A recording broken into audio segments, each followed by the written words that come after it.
नमस्कार, आप देख रहे हैं राजस्थान 10 बजे और मैं हूं आपके साथ ज्योति पुष्पेंद्र सिंह। और चलिए शुरू करते हैं संभागवार बड़ी खबरों का सिलसिला।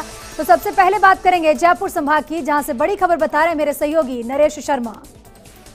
मुख्यमंत्री अशोक गहलोत ने आज आयुष्मान भारत महात्मा गांधी राजस्थान स्वास्थ्य बीमा योजना के नवीन चरण का शुभारंभ किया। इस योजना के तहत प्रदेश के 1 करोड़ 10 लाख परिवारों को लाभ मिल सकेगा और वे 5 लाख रुपए तक का कैशलेस इलाज करा सकेंगे।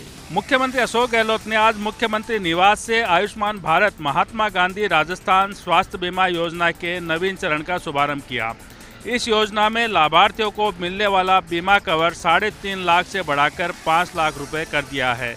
योजना में विभिन्न बीमारियों के निःशुल्क इलाज के लिए पैकेज की 1401 से संख्या बढ़ाकर 1576 कर दी गई है। योजना का लाभ प्रदेश के 1 करोड़ 10 लाख परिवारों को मिलेगा। इस मौके पर मुख्यमंत्री अशोक गहलोत ने कहा कि प्रदेशवासियों का अच्छा स्वास्थ्य राज्य सरकार की सर्वोच्च प्राथमिकता है। राष्ट्रपिता महात्मा गांधी के कथन स्वास्थ्य ही व्यक्ति की असली संपत्ति है की भावना के अनुरूप सरकार ने पूरे प्रदेश में स्वास्थ्य सेवाओं के आधारभूत ढांचे को सुदृढ़ किया है। मुख्यमंत्री गहलोत ने कहा कि इस कड़ी में निःशुल्क दवा और जांच योजनाओं तथा निरोगी राजस्थान अभियान के बाद अब स्वास्थ्य बीमा योजना के माध्यम से गरीब और वंचित तबके के लोगों को बेहतर उपलब्ध कराना सुनिश्चित किया जाएगा। मुख्यमंत्री अशोक गहलोत ने कहा कि कोरोना में प्रदेश ने बेहतर प्रबंध किया और न केवल देश में बल्कि विदेश में भी इसकी तारीफ हुई है। उन्होंने कहा कि इस योजना का ज़्यादा से ज़्यादा प्रचार किया जाए ताकि लोगों को लाभ मिल सके। पहला सुख निरोगी काया के ध्येय वाक्य को आधार मानकर मुख्यमंत्री अशोक गहलोत ने आज महात्मा गांधी की पुण्यतिथि के मौके पर प्रदेश की जनता को बड़ी सौगात दी है। अब माना जा रहा है कि इस योजना के लागू होने के बाद लोगों को स्वास्थ्य सेवाओं को लाभ मिलने में आसानी रहेगी और वे अब अधिक अच्छे अस्पताल में इलाज करा सकेंगे। अब रुक करेंगे जोधपुर संभाग का, जहां से बड़ी खबर बता रहे हैं मेरे सहयोगी राजीव गौड़। राष्ट्रपिता महात्मा गांधी की पुण्यतिथि के अवसर पर जोधपुर में विभिन्न कार्यक्रमों का आयोजन किया गया। इस दौरान अंतर्राष्ट्रीय ब्राह्मण फेडरेशन और लायंस क्लब ज्योतिर्वेश की ओर से लायंस भवन में चिकित्सा शिविर का आयोजन किया गया, जिसमें 500 से अधिक मृगी रोग व अन्य मरीजों को वरिष्ठ न्यूरोसर्जन डॉक्टर नगेंद्र शर्मा ने जांचा और मुफ्त में दवाइयां भी वितरित की। इस दौरान आयुर्वेद चिकित्सक मनोज शर्मा और होम्योपैथ चिकित्सक अनीता शर्मा ने भी मरीजों को जांचा। फेडरेशन के प्रदेश अध्यक्ष अस्तिमल सारस्वत के नेतृत्व में इस कार्यक्रम में जोधपुर के संभागीय आयुक्त डॉक्टर राजेश शर्मा ने शिरकत की।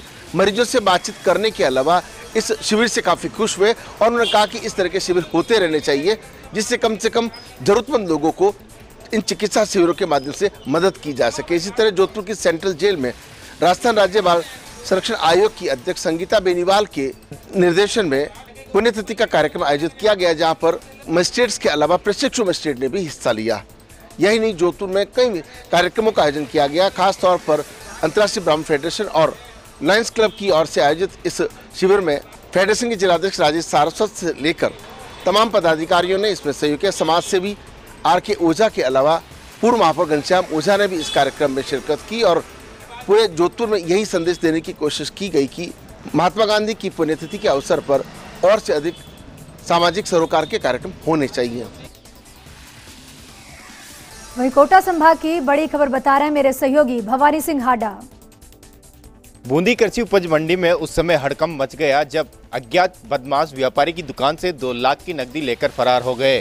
सूचना मिलने पर मौके पर पहुंची सदर थाना पुलिस ने मौके पर साक्ष्य जुटाए तथा सूचना मिलते ही पुलिस के और भी बड़े अधिकारी मौके पर पहुंचे, लेकिन हाथ खाली ही रहे।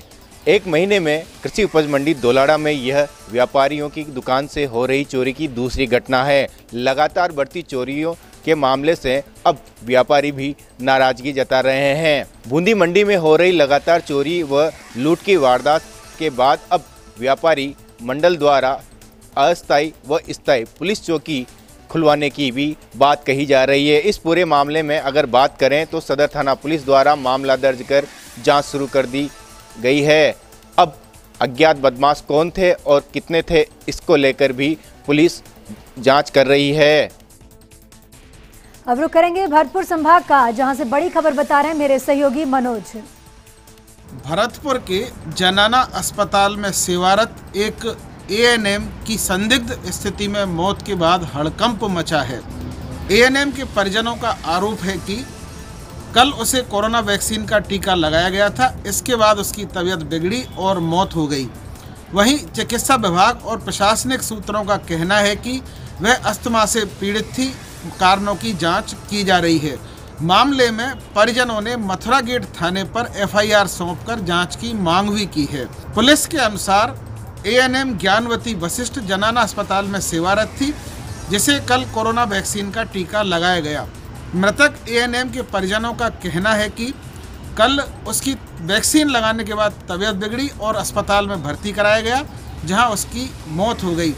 मामले में परिजनों की ओर से एफआईआर देने के बाद पुलिस ने पोस्टमार्टम कराने के बाद शव परिजनों को सौंप दिया।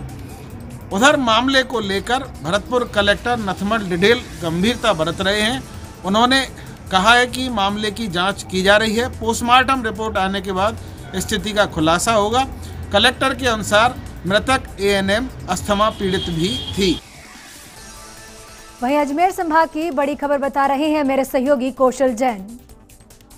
इंडियन ऑयल कॉरपोरेशन के पंप पर हुए भीषण हादसे ने 3 जीवन ज्योतियों को हमेशा के लिए बुझा दिया, तो पंप की सुरक्षा पर भी कई बड़े सवाल खड़े कर दिए। हालांकि हादसे के बाद कंपनी ने मृतकों के आश्रितों को नौकरी और उचित मुआवजे की बात भी कही है।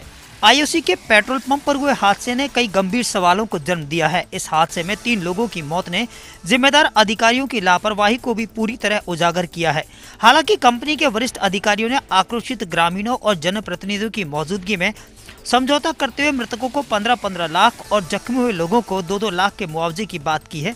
तो वही मृतकों के आश्रितों को नौकरी और उनके वेतन के 90% जीवन भर देने का भी आश्वासन दिया है। हालांकि मुआवजे को लेकर ग्रामीण संतुष्ट हैं, लेकिन कहीं न कहीं लापरवाही से गए जीवन कभी लौट कर नहीं आएंगे। हादसे को गंभीरता से लेते हुए जिला प्रशासन और आईओसी ने अपने स्तर पर इस पूरे घटनाक्रम की जाँच के आदेश दिए हैं, लेकिन कहीं न कहीं लापरवाही के चलते ग्रामीणों की शिकायत पर 3 अधिकारियों के खिलाफ पुलिस प्राथमिकी भी दर्ज की गई है। अब रुक करेंगे उदयपुर संभाग का, जहां से बड़ी खबर बता रहे हैं मेरे सहयोगी रवि शर्मा। महिला पत्रकार को ट्विटर पर रेप और हत्या करने की धमकी देने वाले को उदयपुर पुलिस ने कुछ ही घंटों में किया गिरफ्तार। आज सत्यवीर सिंह रेंज आईजी ने इस पूरे मामले का किया खुलासा। गिरफ्तार किया गया कपिल एक छात्र संगठन से भी जुड़ा हुआ है।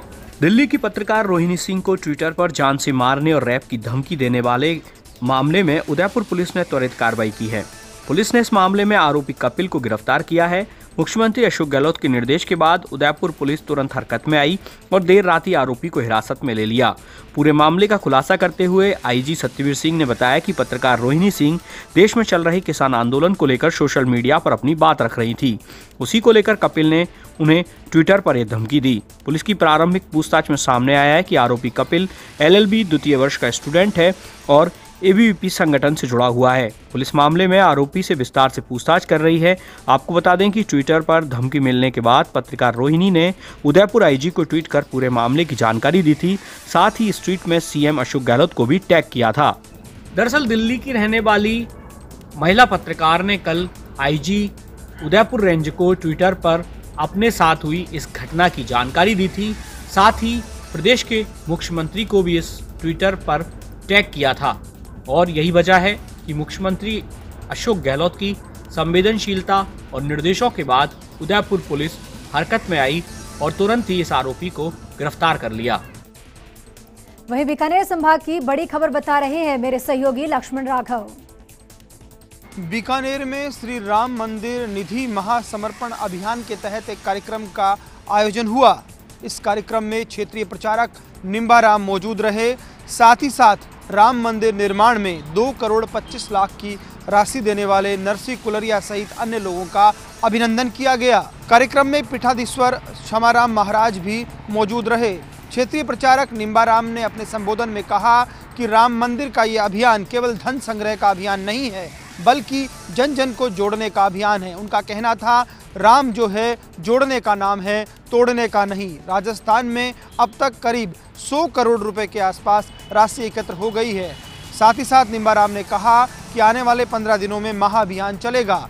वहीं उद्योगपति नरसिंह कुलरिया ने कहा कि उन्होंने ये राशि जो दी है उसके लिए निम्बाराम ने उन्हें मोटिवेट किया। साथ ही साथ अपने पिता संत दूलाराम कुलरिया का कहीं ना कहीं दिखाया हुआ मार्ग है जिस पर वे चल रहे हैं। कुल मिलाकर इस कार्यक्रम के जरिए एक तरह से विचार परिवार ने ये संदेश छोड़ा कि राम मंदिर निर्माण कार्यक्रम में अलग अलग लोग जुड़ रहे हैं, न केवल उद्योगपति बल्कि आम लोग भी सामने आ रहे हैं। कार्यक्रम में पूर्व यूआईटी चेयरमैन महावीर रांका, पूर्व मेयर नारायण चोपड़ा सहित अन्य लोग भी मौजूद रहे।